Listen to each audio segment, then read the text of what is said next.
Consider my workshop your new playhouse. Everybody really equates the Fast and Furious franchise with cars. I think you'll find our cars extremely appealing. Not something I think the franchise has always delivered. Action! At this level, the franchise goes, cars are almost like characters unto themselves.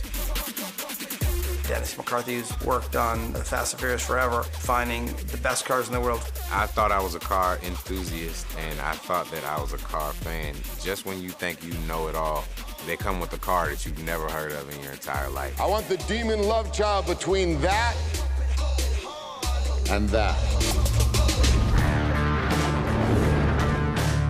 The off-road sequence, that's just kind of the main car we built for that. It was built from scratch, from the frame, the spindles, the A-arms, everything about the car is custom.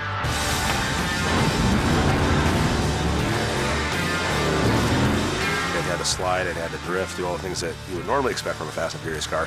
Yet then it, breaks off into the dirt and it's going over jumps, over through whoop-de-doos, down hillsides, pretty much everything you can think of.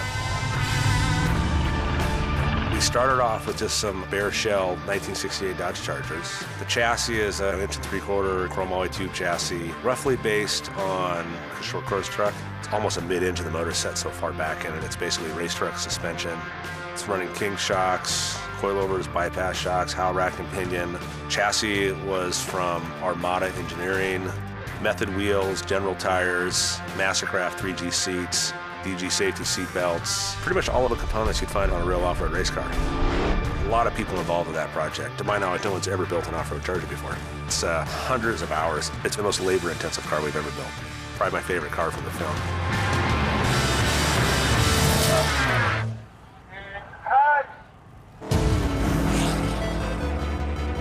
You see the cars, you automatically know which car fits which character. Touchdown, baby!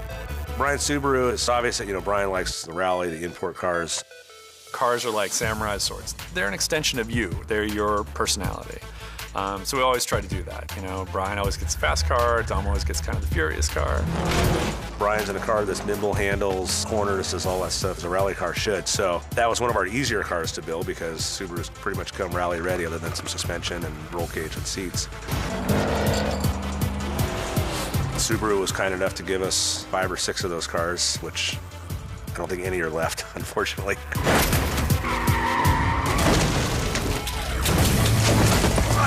Tej seems to be about function.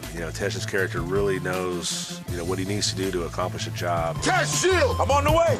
I think the Jeep worked great because it was basically the battering ram. Punch it!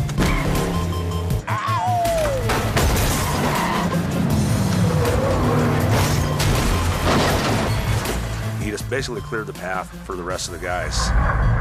That one actually did hold up well. I think we do have 3 out of 5 that still run, so that's pretty good. Sir, we have an unidentified vehicle approaching. Well, well, well. Welcome to the party, Mr. Shaw.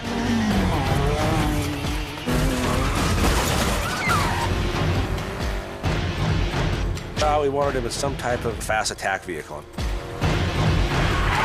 It's kind of a variation of some military vehicles, something that kind of fit his character. It performs well. It was a very equal match for Dom's car. We actually used the same chassis for both cars, so a lot of the parts were interchangeable, the same power plant, same transmissions. It was nice. If we tore a right corner off of one car and this car was dead, we could borrow parts and keep everything rolling. Roman's Camaro, 60, 67 Camaros, one of my personal favorite cars. Wow!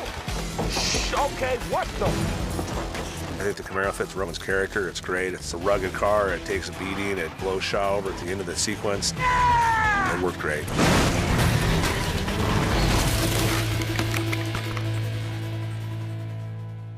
Guys, this first thing that we're going to do, we have 4 cameras going, 3 cameras inside, 1 camera here with Billy. So here we are in the penthouse suite, which is, in my mind, a set built to feature this car. When the car hits the threshold, Oakley here is going to fire quarter load. When we started to talk about this scene, we looked at a lot of cars, and we were like, what car could be so special that a prince would have locked up in a vault? And Dennis brought to us this car. He goes, there's only one problem. It's It's being made right now, and I don't know if it can be done in time. And we're like, come on, Dennis, you got it. And Dennis came through, got us this car. What's behind me here is the W Motors Lycan Hypersport. You guys know all to clear and start your action as the doors are being blind, right? It's twin turbo, 240 mile an hour top speed, sells for about $3.4 million. Lots of debris going this way, so you guys watch your eyes. What's unique about this car, makes it perfect for this location in our film, is it's the first United Arab Emirates-based supercar. The Lycan is one of the most exclusive cars in the world, limited to only 7 ever made. It has a flat 6-cylinder, 3.8 liter, twin turbo mid-engine, producing 770 horsepower, 1,000 torque. It's one of the fastest cars in the world. The lights of the car are made of white gold, diamonds, and blue sapphire. You can choose the stone that you want depending on the color of the car. So it's really incredible to have the lights light up with precious stones. This is the first film that Dom is caught in a car like that. It's extreme circumstances that force him to get behind the wheel of a car that couldn't be more the antithesis of this beast here. I think story-wise now, since Dom was planning on being retired, he used some of his spare time to rebuild another Charger.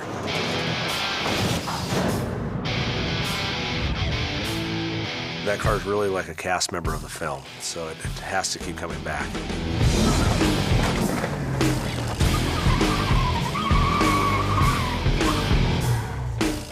That was awesome. We don't really deviate too much on that car since it was originally introduced in the very first movie. I mean, every movie we try to make some subtle changes, some subtle improvements. It is still there for him, and I'm blessed to be associated with the most iconic car in history. The audience has its own relationship to this Charger. When you see it, you have a visceral reaction. That's an interesting and cool feeling.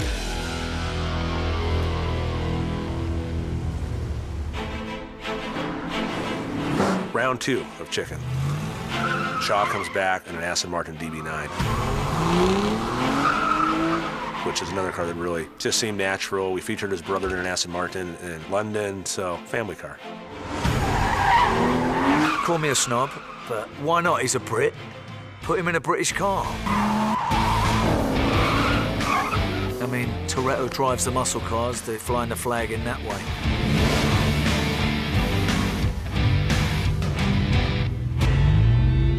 It's a character thing.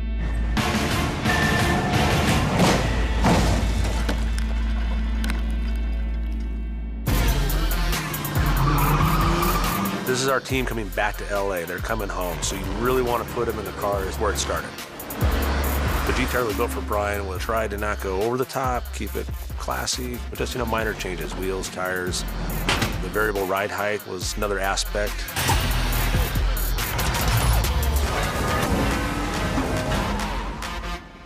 I think the funniest car of the whole batch is Roman's car. Because when you think back to Roman's introduction, he's driving an old Monte Carlo in a demolition derby. So we just went with an old cop car, an old four-door box style. I wasn't happy about that choice. It looked cool, it looked great. I think the car is ugly. Gave it a little NASCAR flair, manual 4-speed transmission. It's taken away from my sexy, I got through it. I went to see my therapist about it. I think I'm gonna be okay.